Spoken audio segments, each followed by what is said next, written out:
நூற்றுக்கு அதிபதி. இயேசு கப்பர்நகூமில் பிரவேசித்த போது நூற்றுக்கு அதிபதி ஒருவன் அவரிடத்தில் வந்து, ஆண்டவரே, என் வேலைக்காரன் வீட்டிலே திமிர்வாதமாய் கடந்து கொடிய வேதனைப்படுகிறான் என்று அவரை வேண்டிக் கொண்டான். அதற்கு இயேசு, நான் வந்து அவனை சொஸ்தமாக்குவேன் என்றார். நூற்றுக்கு அதிபதி பிரதியுத்தரமாக, ஆண்டவரே, நீர் என் வீட்டுக்குள் பிரவேசிக்க நான் பாத்திரன் அல்ல. ஒரு வார்த்தை மாத்திரம் சொல்லும், அப்பொழுது என் வேலைக்காரன் சொஸ்தமாவான். நான் அதிகாரத்துக்கு கீழ்ப்பட்டவனாயிருந்தும் எனக்கு கீழ்ப்பட்டிருக்கிற சேவகரும் உண்டு. நான் ஒருவனை போவென்றால் போகிறான், மற்றொருவனை வாவென்றால் வருகிறான். என் வேலைக்காரனை இதை செய் என்றால் செய்கிறான் என்றான். இயேசு இதை கேட்டு ஆச்சரியப்பட்டு தமக்கு பின் செல்லுகிறவர்களை நோக்கி, இஸ்ரவேலருக்குள்ளும் நான் இப்படிப்பட்ட விசுவாசத்தை காணவில்லை என்று மெய்யாகவே உங்களுக்கு சொல்லுகிறேன்.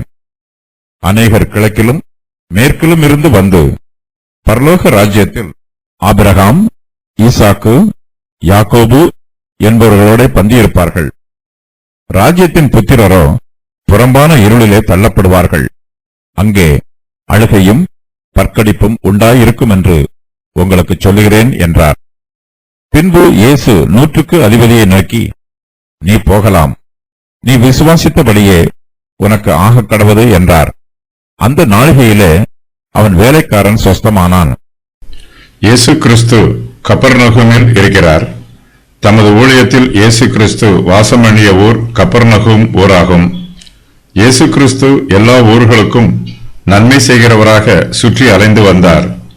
தமது ஊழியத்தை முடித்த பின்பு அவர் கப்பர்நகூமுக்கு வருவது வழக்கம். அவர் எந்த ஊருக்கு சென்றாலும் அந்த ஊரில் ஜனங்களுக்கு நன்மை செய்வார். அங்கு அவர் மூலமாக தேவனுடைய நாமம் மகிமைப்படும். இயேசு ஒரு சமயம் கப்பர்நகூமில் இருக்கும்போது நூற்றுக்கு அதிபதி ஒருவன் அவரை காண்பதற்கு வருகிறான். அவனுடைய வேலைக்காரன் வீட்டில் திமிர்வாதமாக கிடந்து கொடிய வேதனைப்படுகிறான். நூற்றுக்கு அதிபதியின் வேலைக்காரன். இயேசு கப்பர்நகூமில் பிரவேசித்த போது நூற்றுக்கு அதிபதி ஒருவன் அவரிடத்தில் வந்து, ஆண்டவரே, என் வேலைக்காரன் வீட்டிலே திமிர்வாதமாய் கடந்து கொடிய வேதனைப்படுகிறான் என்று அவரை வேண்டிக் கொண்டான்.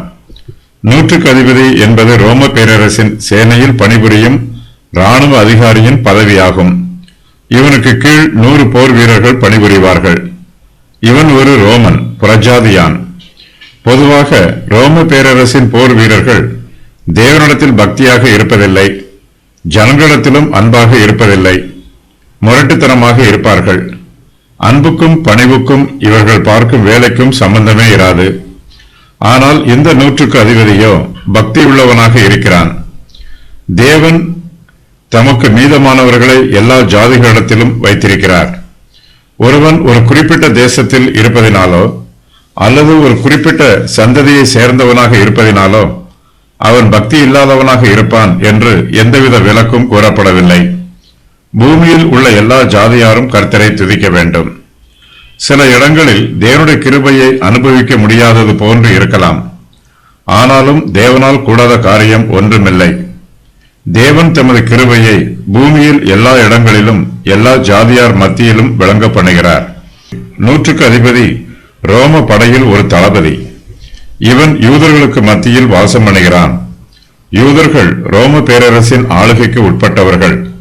நூற்றுக்கு அதிபதி யூதர்களை அடக்கி ஆள்பவன். இதனால் யூதர்களுக்கு நூற்றுக்கு அதிபதிகளை கண்டாலே பிடிக்காது. ஆனால் இயேசு கிறிஸ்துவோ பட்சபாதம் இல்லாதவர். இயேசு கிறிஸ்து யூதருக்கு ராஜாவாக இருந்தாலும் நூற்றுக்கு அதிபதியினிடத்தில் கிருபையோடு பேசுகிறார். நமது சத்துருக்களையும் நாம் நேசிக்க வேண்டும் என்பதற்கு இயேசு கிறிஸ்து இங்கு முன்மாதிரியாக கிரியை நடப்பிக்கிறார்.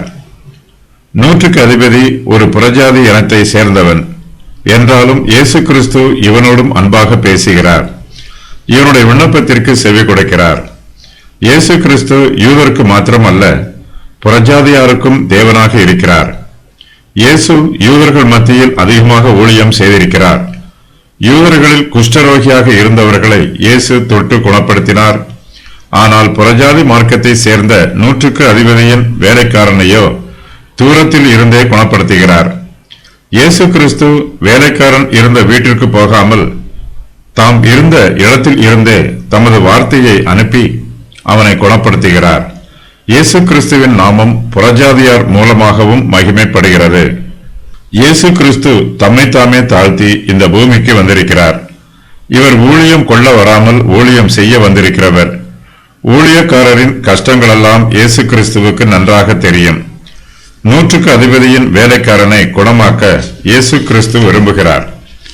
ரோம போர் வீரர்கள் எல்லோருமே முரட்டு குணமுடையவர்கள். அவர்களிடத்தில் அன்பையும் பாசத்தையும் எதிர்பார்க்க முடியாது.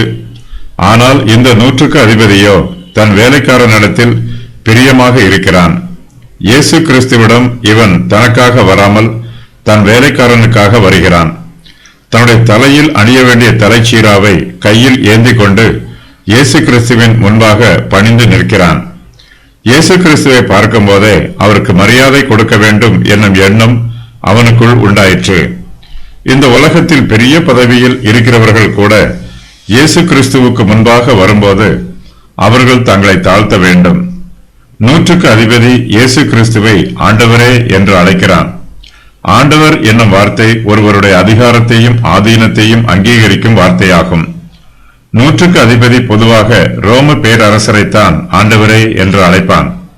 ஆனால் அவன் இயேசுவை பார்த்த மாத்திரத்திலேயே அவர் ராஜாதி ராஜா என்பதை புரிந்து கொள்கிறான். தன்னுடைய பிரச்சனைகளை எல்லாம் இயேசு கிறிஸ்துவிடம் பணிவிடம் கூறுகிறான்.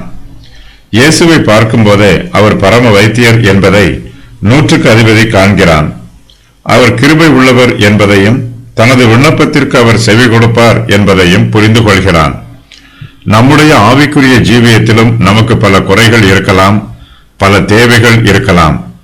நாமும் 100க்கு அதிபதியைப் போல நமது உலக பெருமையை எல்லாம் அகற்றி வைத்துவிட்டு இயேசு கிறிஸ்துவின் சமூகத்திற்கு முன்பாக நம்மை தாழ்த்தி நம்முடைய விண்ணப்பங்களை பணிவுடன் ஏறெடுக்க வேண்டும்.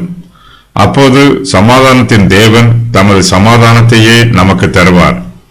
நம்முடைய இருதயத்தை இயேசு கிறிஸ்துவின் சமூகத்தில் ஊற்றும்போது அவர் தமது கிருபையையும் இரக்கத்தையும் நமக்கு ஊற்றுவார். 100க்கு அதிபதியின் வேலைக்காரன் அவனுடைய வீட்டிலே திமிர்வாதமாய் கடந்து கொடிய வேதனைப்படுகிறான். தன்னுடைய ஏழை வேலைக்காரனுக்காக 100க்கு அதிபதி இயேசு கிறிஸ்துவிடம் பரிந்து பேசுகிறான். பொதுவாக இயேசு கிறிஸ்துவிடம் வருகிறவர்கள் தங்களுக்காகவோ அல்லது தங்களுடைய பிள்ளைகளுக்காகவோ சுகம் வேண்டி வருவார்கள். ஆனால் 100க்கு அதிபதியோ தன்னுடைய வேலைக்காரன் சுஸ்தமடைய வேண்டும் என்று இயேசுவை தேடி வருகிறான். எஜமான்கள் தங்கள் வேலைக்காரர்களிடத்தில் பிரியமாக இருக்க வேண்டும். அவர்களுடைய நன்மையை விசாரிக்க வேண்டும். அவர்களுக்கு துன்பங்களும் பாடுகளும் வரும்போது உதவி புரிய வேண்டும். வேலைக்காரர்களால் எஜமான்களுக்கு பெரிய உதவிகள் எதையும் செய்ய முடியாது. எஜமான் சொல்லும் வேலையை செய்து அவருக்கு உதவி புரியலாம். இங்கு 100க்கு அதிபதி தன் வேலைக்காரனுக்கு உதவி புரிவதைப் போல அந்த வேலைக்காரனால் 100க்கு அதிபதிக்கு உதவி புரிய முடியாது. பொதுவாக 100க்கு அதிபதியின் சேவகர்கள் அவனுடைய கட்டளைக்கு கீழ்ப்படிந்து நடப்பார்கள். ஆகையினால் இந்த 100க்கு அதிபதி தன் சேவகர் மீது பிரியமாக இருக்கிறான். சேவகர்களின் கீழ்ப்படிதல் 100க்கு அதிபதிக்கு மிகவும் பிரியமாக இருக்கிறது. ஆகையினால் அவர்களில் ஒருவனுக்கு வியாதி வரும்போது அந்த வியாதியை குணப்படுத்துவதற்கு 100க்கு அதிபதி தன்னால் முடிந்ததை செய்கிறான். வேலைக்காரனுக்கு சாதாரண வியாதி என்றால் அவனை மருத்துவரிடம் அழைத்துச் செல்லலாம். ஆனால் அவனுக்கோ திமிர்வாதம் வந்திருக்கிறது. பொதுவாக திமிர்வாதத்தை மருத்துவர்களால் குணப்படுத்த முடியாது.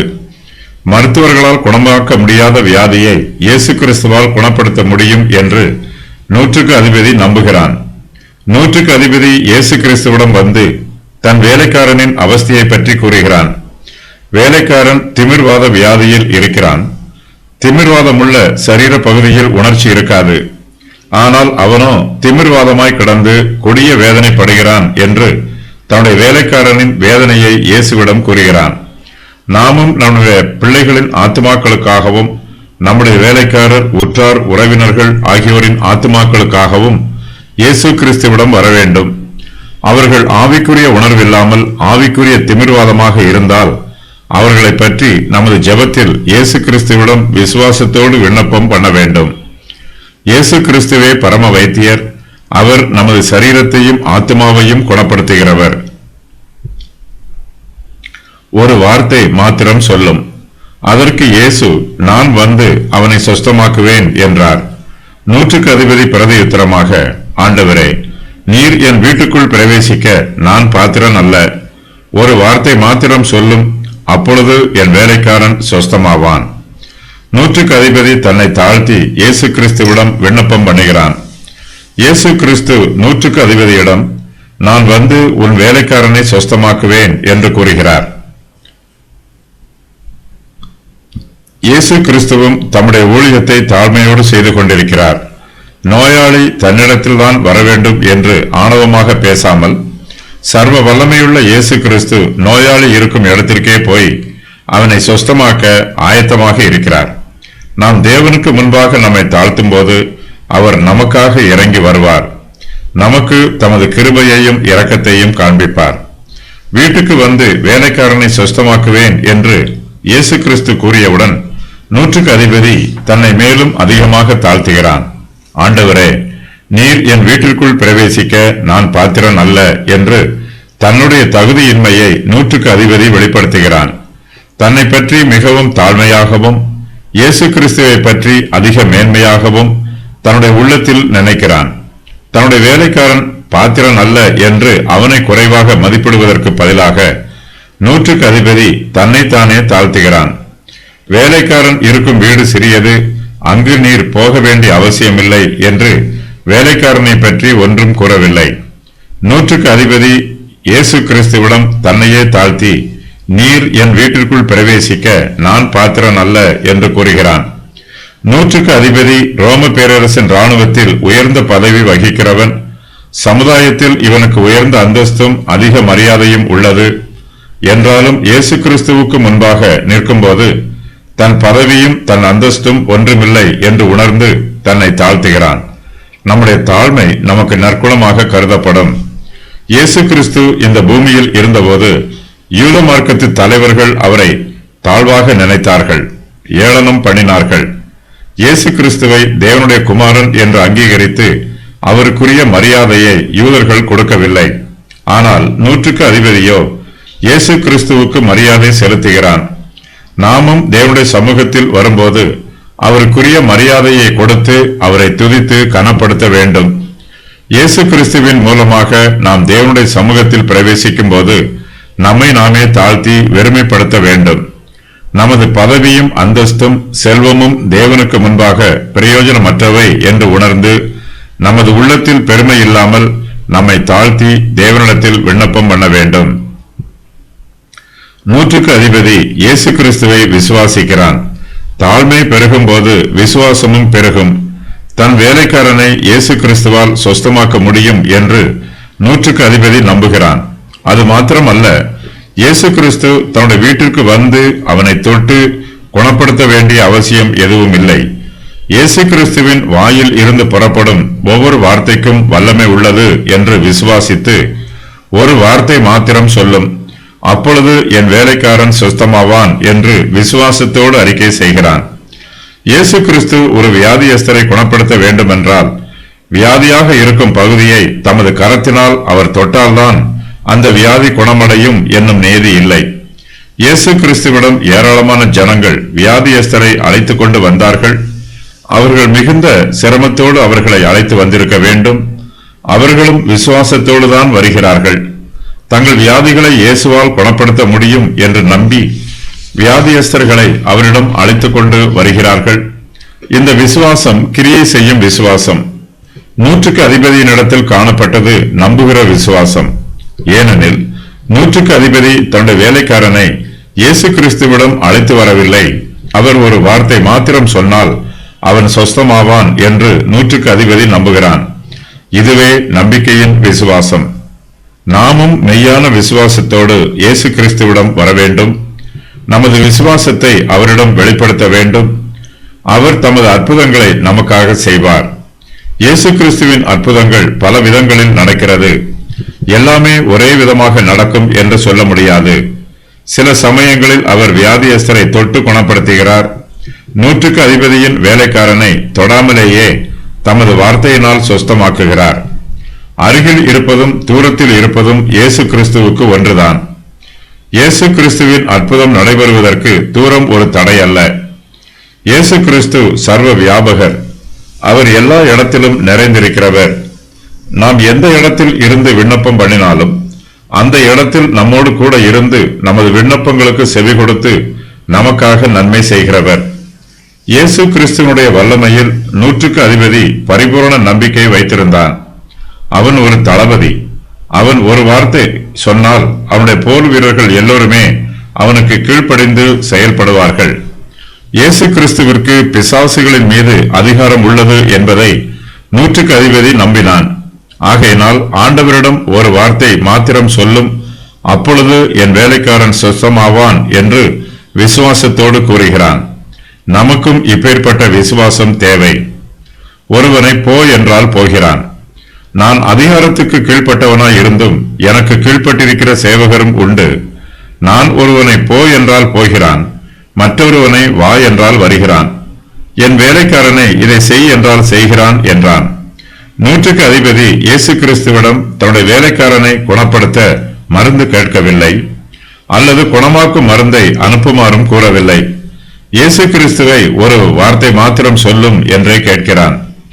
இயேசு கிறிஸ்து சொல்லும் போது அது நடக்கும், அது நிறைவேறும் என்று 100க்கு அதிபதி நம்புகிறான்.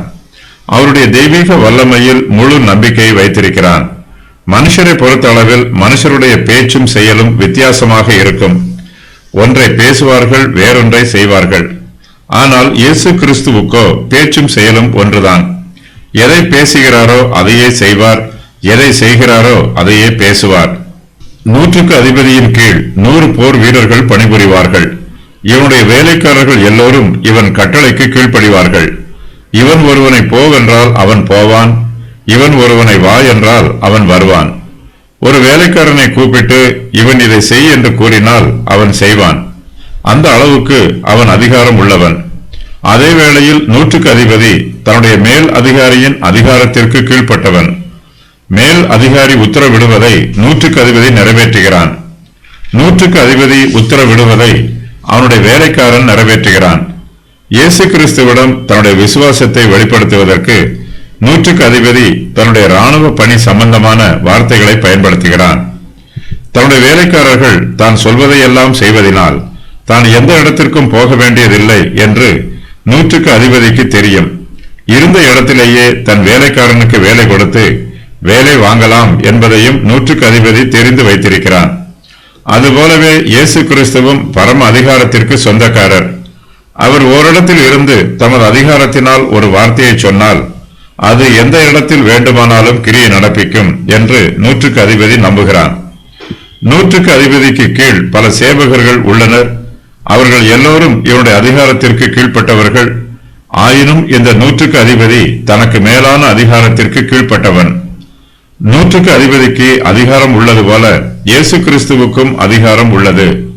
100க்கு அதிபதியின் அதிகாரம் குறைவுள்ளது. இயேசு கிறிஸ்துவின் அதிகாரமோ நிறைவானது. அவர் சர்வ ஆளுகை செய்கிற அதிகாரம் உள்ளவர். அப்பேற்பட்ட சர்வ அதிகாரம் உள்ள தேவனுக்கு நாம் சேவகர்களாக கீழ்ப்படிய வேண்டும். தேவனுடைய அதிகாரத்திற்கு நாம் கீழ்ப்பட்டவர்களாக இருந்து அவருடைய வாயில் இருந்து புறப்படும் கட்டளைகள் அனைத்திற்கும் கீழ்ப்படிய வேண்டும். அவர் நம்மை எங்கு போகச் சொல்லுகிறாரோ அங்கு போக வேண்டும், எங்கு வரச் சொல்லுகிறாரோ அங்கு வர வேண்டும். அவருடைய வார்த்தைக்கு நாம் கீழ்ப்படிந்து கிரியை நடப்பிக்க வேண்டும். சில சமயங்களில் தேவனுடைய சித்தம் ஒன்றாக இருக்கும், நம்முடைய விருப்பம் வேறாக இருக்கும். இவ்வாறு முரண்பட்டிருக்கும் சமயங்களில் நமது விருப்பத்தை ஒதுக்கி வைத்துவிட்டு தேவனுடைய சித்தத்திற்கே நம்மை ஒப்புக் கொடுக்க வேண்டும். கீழ்ப்படிதல் உள்ள சேவகர்களாக நாம் இருக்க வேண்டும். 100க்கு அதிபதியின் வேலைக்காரன் வியாதிப்பட்ட போது அந்த வியாதி தனக்கே வந்துவிட்டது போல அவன் இயேசு கிறிஸ்துவிடம் வந்தான். அதுபோல தேவனுடைய ஊழியக்காரர்களாகிய நமக்கு ஏதாவது வியாதிகளோ துன்பங்களோ பிரச்சனைகளோ வந்தால் அது தமக்கே வந்திருப்பதாக பாவித்து நம்முடைய ஆண்டவர் நமக்கு இவற்றிலிருந்து விடுதலை கொடுக்கிறார், சொஸ்தமாக்குவார். ஆகையினால் நாம் வியாதிகளை நினைத்து பயப்படக்கூடாது. வேலைக்காரனுக்கு ஒரு கரிசனை உள்ள 100க்கு அதிபதி இருந்தது போல நமக்கு நம்மீது பரிதாபம் கொள்ளுகிற சர்வ வல்லமையுள்ள எஜமான் இருக்கிறார்.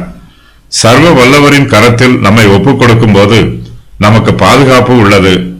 வேலைக்காரன் 100க்கு அதிபதிக்கு கீழ்ப்படிந்து அவனுக்கு பிரியமானவனாக நடந்து கொண்டது போல நாமும் நம்முடைய தேவனுக்கு கீழ்ப்படிந்து அவருக்கு பிரியமானவர்களாக நடந்து கொள்ள வேண்டும்.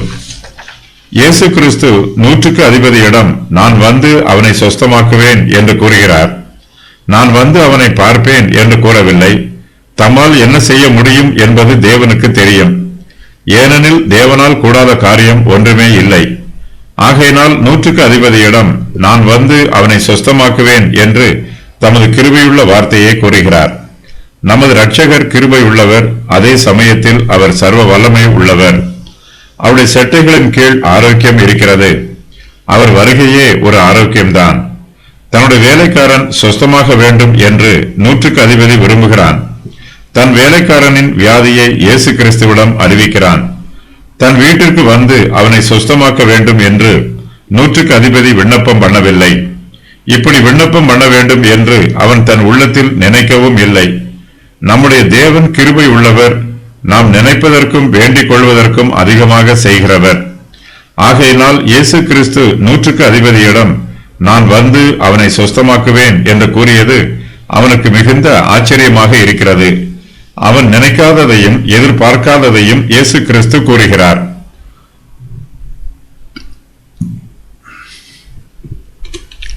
நாம் இயேசு கிறிஸ்துவுடைய சமூகத்தில் நம்மை தாழ்த்தி ஒப்புக் கொடுக்கும் போது நாம் எதிர்பாராத பெரிய காரியங்களை எல்லாம் அவர் நமக்கு செய்வார். அவர் தாழ்மை உள்ளவர்களுக்கு கிருபை அளிக்கிறவர், பெருமை உள்ளவர்களுக்கு மாத்திரமே இயேசு கிறிஸ்து எதிர்த்து நிற்பார். ஒரு சமயம் ராஜாவின் மனுஷன் இயேசு கிறிஸ்துவிடம் வந்து தன் மகன் மரண அவஸ்தையாய் இருப்பதாகவும் அவனை குணமாக்கும்படி இயேசு கிறிஸ்து வரவேண்டும் என்றும் வேண்டிக் கொண்டான். ஆனால் இயேசு கிறிஸ்துவோ அவனுடைய விண்ணப்பத்திற்கு செவி கொடுத்து அவன் வீட்டிற்கு போகவில்லை. ஆயினும் இயேசு கிறிஸ்து கிருபை உள்ளவர். தாம் இருந்த இடத்தில் இருந்தே அந்த மனுஷனுடைய குமாரனை பிழைக்கச் செய்தார். ராஜாவின் மனுஷனுடைய வீட்டிற்கு செல்லாத இயேசு கிறிஸ்து இங்கு ஒரு நூற்றுக்கு அதிபதியின் வேலைக்காரனை குணமாக்குவதற்காக அவன் வீட்டிற்கு செல்ல வேண்டும் என்று விரும்புகிறார். இயேசு கிறிஸ்துவின் மனத்தாழ்மை எங்கு வெளிப்படுகிறது. இயேசு கிறிஸ்துவும் தம்மை தாழ்த்துகிறார், நூற்றுக்கு அதிபதியும் தன்னை தாழ்த்துகிறான். தன்னுடைய வீட்டிற்கு இயேசு கிறிஸ்து வருவதற்கு தான் பாத்திரன் அல்ல என்று தன் தாழ்மையை வெளிப்படுத்துகிறான். இயேசு கிறிஸ்து நமக்கு தம்மை வெளிப்படுத்தும் போது நம்மிடத்தில் பெருமை உண்டாக கூடாது, தாழ்மையே உண்டாக வேண்டும். தேவனுக்கு முன்பாக பெருமையான வார்த்தைகளை பேசாமல் தாழ்மையான வார்த்தைகளை பேச கற்றுக்கொள்ள வேண்டும். இயேசுவின் ஆச்சரியம். இயேசு இதை கேட்டு ஆச்சரியப்பட்டு தமக்கு பின் செல்லுகிறவர்களை நோக்கி, இஸ்ரவேலருக்குள்ளும் நான் இப்படிப்பட்ட விசுவாசத்தை காணவில்லை என்று மெய்யாகவே உங்களுக்கு சொல்லுகிறேன். நூற்றுக்கு அதிபதியின் விசுவாசத்தை கண்டு இயேசு கிறிஸ்து ஆச்சரியப்படுகிறார். அவன் யூத மார்க்கத்தை சேர்ந்தவன் அல்ல, அவன் ஒரு புறஜாதியான். இஸ்ரவேல் புத்திரர் மத்தியில் கூட இப்படிப்பட்ட விசுவாசத்தை தாம் காணவில்லை என்று இயேசு கிறிஸ்து நூற்றுக்கு அதிபதியின் விசுவாசத்தை புகழ்ந்து கூறுகிறார். இயேசு கிறிஸ்து நூற்றுக்கு அதிபதியின் விண்ணப்பத்தை அங்கீகரிக்கிறார், அவனையே ஏற்றுக்கொள்கிறார். தம்மிடத்தில் வருகிற யாரையும் இயேசு கிறிஸ்து புறம்பே தள்ளாமல் அவர்களை ஏற்றுக்கொள்கிறார். நூற்றுக்கு அதிபதியை ஏற்றுக்கொண்டு அவனுடைய விசுவாச வார்த்தைகளை கேட்டு ஆச்சரியப்பட்டு அவனை புகழ்ந்து கூறுகிறார். நாமும் இயேசு கிறிஸ்துவின் மீது உறுதியான விசுவாசம் வைத்திருந்தால் அவர் நம்மையும் புகழ்ந்து கூறுவார். நூற்றுக்கு அதிபதியின் இராணுவ உடையையோ அவனுடைய பலத்தையோ அவனுடைய மிடுக்கையோ கண்டு இயேசு ஆச்சரியப்படவில்லை. அவனுடைய கிருபையுள்ள வார்த்தைகளை கேட்டு ஆச்சரியப்படுகிறார். நூற்றுக்கு அதிபதி கூறிய வார்த்தைகளை அவனை போன்ற பெரிய அதிகாரிகளிடத்தில் பொதுவாக கேட்க முடியாது. நூற்றுக்கு அதிபதிகள் அதிகார வெறியில் இருக்கிறவர்கள், ஆணவமாக பேசுவார்கள். ஆனால் இவனோ தன் வேலைக்காரனுக்காக தன்னையே தாழ்த்துகிறான். இயேசு கிறிஸ்து நம்மை காணும்போது நம்முடைய ஆடம்பரம், அந்தஸ்து, பெருமை, ஐஸ்வர்யம், பகட்டு ஆகியவற்றை பார்த்து நம்மை பெருமைப்படுத்துவதில்லை. அவர் நம்முடைய பரிசுத்தமான அழகை ரசிக்க விரும்புகிறார். நமது தாழ்மையில் பிரியப்படுகிறார். இந்த இயற்கையில் பல அற்புதங்கள் உள்ளன. நாம் அவற்றையெல்லாம் பார்த்து ஆச்சரியப்படுவதற்கு பதிலாக தேவனுடைய கிருபையை நினைத்து ஆச்சரியப்பட வேண்டும். இந்த உலக பிரகாரமாக நாம் எவ்வளவு உயர்ந்த அந்தஸ்திற்கு போனாலும் ஆவிக்குரிய காரியங்களில் வளர்ச்சி பெற்று உயர வேண்டும் என்பதை நமது உள்ளத்தில் வாஞ்சிக்க வேண்டும். இயேசு கிறிஸ்துவை பின்பற்றி திரளான ஜனங்கள் அவருக்கு பின் செல்லுகிறார்கள். அவர்களிடத்தில் இயேசு கிறிஸ்து நூற்றுக்கு அதிபதியை குறித்து பாராட்டி பேசுகிறார். இஸ்ரவேலருக்குள்ளும் நான் இப்படிப்பட்ட விசுவாசத்தை காணவில்லை என்று மெய்யாகவே உங்களுக்கு சொல்லுகிறேன் என்று கூறுகிறார். இந்த வாக்கியம் 100க்கு அதிபதிக்கு ஒரு மேன்மையான வாக்கியமாகும். இவன் ஆபிரகாமின் சந்ததியில் வந்தவன் அல்ல, ஆனால் ஆபிரகாமின் விசுவாசத்தில் வருகிறான். இயேசு கிறிஸ்து நமது பாரம்பரியத்தை பார்ப்பதில்லை, நமது விசுவாசத்தையே பார்க்கிறார். விசுவாசம் எங்கு இருந்தாலும் அதை காண்பார். அந்த விசுவாசம் ஒரு கடுகு விதை அளவு உள்ளதாக இருந்தாலும் அதையும் அவர் காண்கிறார். நாமும் மற்றவர்களிடத்தில் காணப்படும் நற்குணங்களை காண வேண்டும். அதற்குரிய மரியாதையை கொடுத்து அவர்களை போற்ற வேண்டும். மற்றவர்களை போற்றி பேசினால் நாம் தாழ்வடைந்து விடுவோம் என்று நினைக்கக்கூடாது. இயேசு கிறிஸ்து கூறிய வார்த்தைகள் 100க்கு அதிபதிக்கு பாராட்டுதலான வார்த்தைகளாக இருந்தாலும் இஸ்ரவேலருக்கோ அது அவமானமான வார்த்தையாகும். மனுஷகுமாரன் இந்த பூமியில் வந்திருக்கிற போது அவர் இஸ்ரவேல் ஜனத்தார் மத்தியில் அற்ப விசுவாசத்தையே காண்கிறார், சிறிதளவு கனியையே காண்கிறார். இயேசு கிறிஸ்து இந்த வார்த்தைகளை தமக்கு பின் செல்லுகிறவர்களிடம் கூறுகிறார். இவர்கள் எல்லோருமே இஸ்ரவேலர்கள், ஆபிரகாமின் சந்ததியை சேர்ந்தவர்கள், தாங்கள் யூதர்களாக இருப்பதற்காக பெருமைப்படுகிறவர்கள், புறஜாதியாரை தாழ்வாக நினைக்கிறவர்கள், பாரம்பரியத்தில் பெருமைப்பட்டு தேவனுடைய கிருபையை இழந்து போகக்கூடாது. இங்கு ஒரு 100க்கு அதிபதி அவன் புறஜாதியானாக இருந்தாலும் இயேசு கிறிஸ்துவின் பாராட்டுதலை பெறுகிறான். ஆபிரகாமின் சந்ததியில் இவன் வரவில்லை என்றாலும் விசுவாசத்தில் இவனும் ஆபிரகாமின் குடும்பத்தில் வந்து விடுகிறான். தேவனுடைய கிருபை அவருக்கு பயந்த எல்லோருக்கும் உரியது. அவர் தாழ்மையுள்ள அனைவருக்கும் கிருபை அளிக்கிறவர். பெருமை உள்ளவர்கள் அவர்கள் இஸ்ரவேலராக இருந்தாலும் இயேசு கிறிஸ்து அவர்களுக்கு ஏற்று நிற்கிறார். தமக்கு பின் செல்லுகிறவர்கள் இஸ்ரவேலர்களாக இருந்தாலும் 100க்கு அதிபதியினிடத்தில் காணப்பட்ட விசுவாசத்தை போல இஸ்ரவேலரிடம் காணவில்லை என்று உண்மையை கூறுகிறார். இயேசு கிறிஸ்து உள்ளதை உள்ளது என்றும் இல்லாததை இல்லாதது என்றும் உண்மை பேசுகிறவர், முகஸ்துதி செய்கிறவர் அல்ல. தன்னை முழுவதுமாக தாழ்த்திய 100க்கு அதிபதிக்கு ஒரு நல்ல ஆசீர்வாத வார்த்தை வெளிப்பட்டிருக்கிறது. இயேசு ஆச்சரியப்பட்ட 2 காரியங்கள்: புறஜாதியாரின் விசுவாசம், யூதரின் அவிசுவாசம். பரலோக ராஜ்யத்தில் பந்தி இருப்பார்கள். அநேகர் கிழக்கிலும் மேற்கிலும் இருந்து வந்து பரலோக ராஜ்யத்தில் ஆபிரகாம், ஈசாக்கு, யாக்கோபு என்பவர்களோட பந்தி இருப்பார்கள். இயேசு கிறிஸ்து தமக்கு பின் வருபவர்களிடம் ரட்சிப்பின் சத்தியத்தை தெளிவுபடுத்துகிறார். அவர்கள் எல்லோருமே யூதர்கள். ரட்சிப்பு யூதருக்கே உரியது என்று வேதபாரகரும் பரிசேயரும் அவர்களுக்கு இதுவரையிலும் உபதேசம் பண்ணி இருக்கிறார்கள். புறஜாதியாரில் அநேகரும் ரட்சிக்கப்படுவார்கள் என்று கூறுகிறார். இது யூதர்களுக்கு மிகுந்த ஆச்சரியத்தை உண்டாக்கிற்று. புறஜாதியார் ரட்சிக்கப்படுவார்கள் என்பதற்கு 100க்கு அதிபதியின் விசுவாசம் ஒரு சான்றாக இங்கு கொடுக்கப்பட்டிருக்கிறது. 100க்கு அதிபதியின் விசுவாசத்தை வைத்து இயேசு கிறிஸ்து யூதருக்கு உபதேசம் பண்ணுகிறார். வேறொரு சமயத்தில் இயேசு கிறிஸ்து புறஜாதியாரின் ரட்சிப்பை பற்றி கூறியிருக்கிறார். எலிசா தீர்க்கதரிசியின் காலத்திலும் இஸ்ரவேலருக்குள்ளே அநேகம் குஷ்டரோகிகள் இருந்தார்கள். ஆயினும் சீரியா தேசத்தானாகிய நாகமானே அல்லாமல் அவர்களில் வேறொருவனும் சுத்தமாக்கப்படவில்லை என்று சத்தியத்தின்படியே அவர்களுக்கு சொன்னார். லூக்கா 4:27. ஏராளமானோர் இயேசு கிறிஸ்துவிடம் வந்தாலும் ஒரு சிலரே அவரே வழி, சத்தியம், ஜீவன் என்பதை கண்டுகொள்கிறார்கள். அநேகர் கிழக்கிலும் மேற்கிலும் இருந்து இயேசு கிறிஸ்துவிடம் வருவார்கள். கிழக்குக்கும் மேற்குக்கும் அதிக தூரம். ஆயினும் தூர திசைகளில் உள்ள ஜனங்களும் இயேசு கிறிஸ்துவின் வலது கரத்தினால் தங்களுடைய ஆசீர்வாதங்களை பெற்றுக்கொள்ள வருவார்கள். தமக்கு மீதியான ஜனங்களை இயேசு கிறிஸ்து எல்லா திசைகளிலும் இருந்தும் அழைத்து வருவார். இப்போது உடன்படிக்கையின் வாக்குத்தத்தத்திற்கு அவர்கள் அந்நியர்களாக இருக்கலாம். இஸ்ரவேலின் காணியாட்சிக்கு அவர்கள் இப்போது புறம்பானவர்களாக இருக்கலாம். என்றாலும் தேவனுடைய பிள்ளைகள் எல்லா திசைகளிலும் இருக்கிறார்கள். தேவன் அவர்களை தமது சமூகத்திற்கு கூட்டிச் சேர்க்கும் போது அவர்கள் உடன்படிக்கைக்கு அந்நியர்களாக இராமல் சுதந்திரவாளிகளாக இருப்பார்கள். இஸ்ரவேலின் காணியாட்சிக்கு புறம்பானவர்களாக இராமல் காணியாட்சிக்கு உட்பட்டவர்களாக இருப்பார்கள்.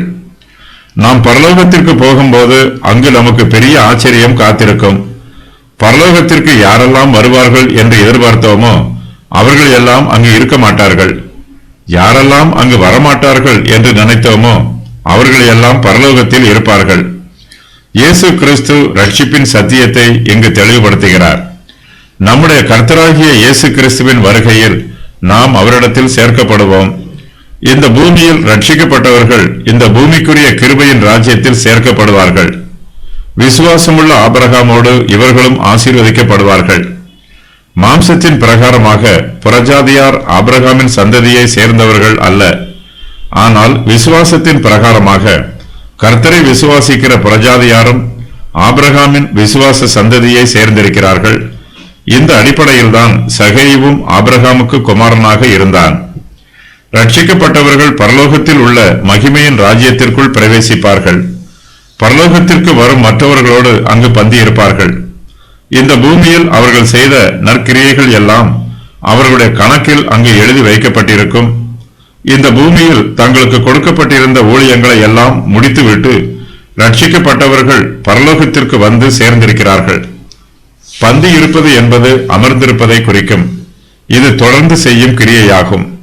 நாம் நிற்கும் பொழுது புறப்பட்டு போகிறோம், உட்கார்ந்திருக்கும் போது அமர்ந்திருக்கிறோம். பந்தி இருப்பது என்பது ஒரு மேஜையில் போஜனத்திற்காக அமர்ந்திருப்பதை குறிக்கும். போஜன பந்தி மேஜையில் யாரும் சும்மா உட்கார்ந்திருப்பதில்லை. அவர்களுக்கு விருந்து பரிமாறப்படும். தங்களுக்கு பரிமாறப்படும் விருந்தை அவர்கள் புசிப்பார்கள். விருந்தில் பங்கு பெறும்போது பூரண திருப்தி உண்டாகும். தங்களோடு பந்தியில் அமர்ந்திருப்பவர்களிடம் பரிபூர்ணமாக சம்பாஷணை பண்ணும் சிலாக்கியமும் அவர்களுக்கு கிடைக்கும். இயேசு கிறிஸ்து ரட்சிக்கப்பட்டவர்களை குறித்து கூறும்போது, நீங்கள் என் ராஜ்யத்திலே என் பந்தியில் போஜனம் பண்ணி இஸ்ரவேலின் 12 கோத்திரங்களையும் நியாயம் தீர்க்கிறவர்களாய் சிங்காசனங்களின் மேல் உட்காருவீர்கள் என்றார். லூக்கா 22:30. ரட்சிக்கப்பட்டவர்கள் புறஜாதியாராக இருந்தாலும் அவர்கள் ஆபிரகாமோடு பந்தி இருப்பார்கள். ஆபிரகாமின் காலம் வேறு, நமது காலம் வேறு. இது போலவே ஈசாக்கு, யாக்கோபு ஆகியோரின் காலம் வேறு, நமது காலம் வேறு. நாம் எல்லோரும் வெவ்வேறு காலத்தையும் வெவ்வேறு இடத்தையும் சேர்ந்தவர்களாக இருந்தாலும் தேவனுடைய ராஜ்யத்தில் ஒன்று சேரும்போது அங்கு ஒரே இடத்தில் அமர்ந்து பந்தி இருப்போம். காலத்தால் பிரிக்கப்பட்டிருந்த நாம் அங்கு கூட்டி சேர்க்கப்பட்டிருப்போம். பரலோகத்தில் மற்ற பரிசுத்தவான்களோடு பந்தி இருப்பது நமக்கு நியமிக்கப்பட்டிருக்கும் மிகப்பெரிய சிலாக்கியமாகும். ராஜ்யத்தின் புத்திரர். ராஜ்யத்தின் புத்திரரோ புறம்பான இருளிலே தள்ளப்படுவார்கள். அங்கே அழுகையும் பற்கடிப்பும் உண்டாயிருக்கும் என்று உங்களுக்கு சொல்லுகிறேன் என்றார்.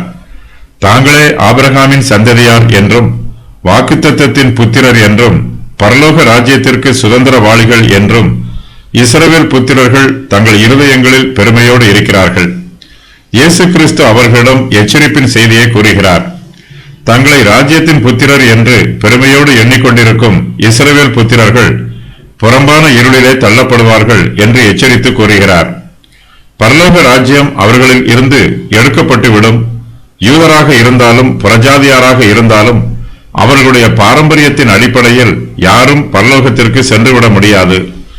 மகா நாளின் போது நியாய தீர்ப்பு உண்டாகும். நியாய தீர்ப்பின் அடிப்படையிலேயே ஒருவன் பரலோகத்திற்கு போவதும் நரகத்திற்கு போவதும் தீர்மானிக்கப்படும். இந்த பூமியில் நாம் நம்மை எப்படி அழைத்துக் கொள்கிறோம் என்பது பரலோகத்தில் முக்கியமானது அல்ல. நாம் யாருடைய சந்ததியை சேர்ந்தவர்கள் என்பதும் எந்த பாரம்பரியத்தை பின்பற்றுகிறவர்கள் என்பதும் பரலோகத்தில் முக்கியமானது அல்ல. நம்முடைய பெற்றோர் விசுவாசிகளாக இருந்தாலும் நாமும் விசுவாசிகளாக இருந்தால்தான் பரலோகத்தில் பிரவேசிக்க முடியும். பெற்றோரின் விசுவாசத்தை கொண்டு அவர்களுடைய பிள்ளைகள் யாரும் மனம் திரும்பாமல் ரட்சிக்கப்படாமல் பரலோகத்திற்கு செல்ல முடியாது. பெற்றோர்கள் விசுவாசிகளாக இருந்தால் அது பிள்ளைகளுக்கு ஒரு சிலாக்கியம். இயேசு கிறிஸ்துவை பற்றி அறிந்து கொள்வதற்கு பெற்றோரின் விசுவாசம் பிள்ளைகளுக்கு பேருதவியாக இருக்கும். பெற்றோரின் விசுவாசத்தை தங்களுக்கு ஆதரவாக பயன்படுத்தி தாங்களும் விசுவாசத்தில் நிலைத்திருந்தால் பரலோகத்தில் பரிசுத்தவான்களோட பந்தி இருக்கலாம். இல்லை என்றால் புறம்பான இருளிலே தள்ளப்படுவது உறுதி. அக்கிரமத்தின் கிரியைக்காரர்களுக்கு தண்டனை நியமிக்கப்பட்டிருக்கிறது. அவர்கள் புறம்பான இருளிலே தள்ளப்படுவார்கள். தேவனுடைய சமூகத்தில் இருந்து தள்ளப்படுவார்கள். மெய்யான ஆறுதலில் இருந்து தள்ளப்படுவார்கள். வெளிச்சத்தில் இருந்து இருளிலே தள்ளப்படுவார்கள். இருளில் நம்பிக்கை இராது. மகிமையான காரியம் எதையும் காண முடியாது. எல்லாமே இருளாக இருக்கும். பரலோகம் அவர்களுக்கு அடைக்கப்பட்டிருக்கும். பரலோகமே வெளிச்சத்தின் தேசம். நீ விசுவாசித்தபடியே உனக்கு ஆக கடவது. பின்பு இயேசு 100க்கு அதிபதியை நோக்கி, நீ போகலாம், நீ விசுவாசித்தபடியே உனக்கு ஆக கடவது என்றார். அந்த நாளிகையிலே அவன் வேலைக்காரன் சொஸ்தமானான். இயேசு கிறிஸ்து 100க்கு அதிபதியின் வேலைக்காரனை சொஸ்தமாக்குகிறார். அவன் சொஸ்தமாக வேண்டும் என்றுதான் 100க்கு அதிபதி இயேசு கிறிஸ்துவிடம் வந்தான். அவனுடைய விண்ணப்பத்திற்கு இயேசு கிறிஸ்து கிருபையாக பதில் கொடுக்கிறார். அவனுக்கு தேவையானது எல்லாமே அவனுடைய வேலைக்காரன் குணமாக வேண்டும் என்பதுதான். இயேசு அவனிடம் கூறும்போது, நீ விசுவாசித்தபடியே உனக்கு ஆக கடவது என்று கூறுகிறார். அந்த நாளிகையிலேயே அவனுடைய வேலைக்காரன் சொஸ்தமானான். ஆனால் அவன் வேலைக்காரன் சொஸ்தமானதை அப்போது 100க்கு அதிபதி காணவில்லை. இவன் இயேசுவோடு இருக்கிறான், வேலைக்காரனோ வீட்டில் இருக்கிறான். என்றாலும் 100க்கு அதிபதி தன்னுடைய உள்ளத்தில் இயேசு கிறிஸ்துவின் வார்த்தையை விசுவாசிக்கிறான்.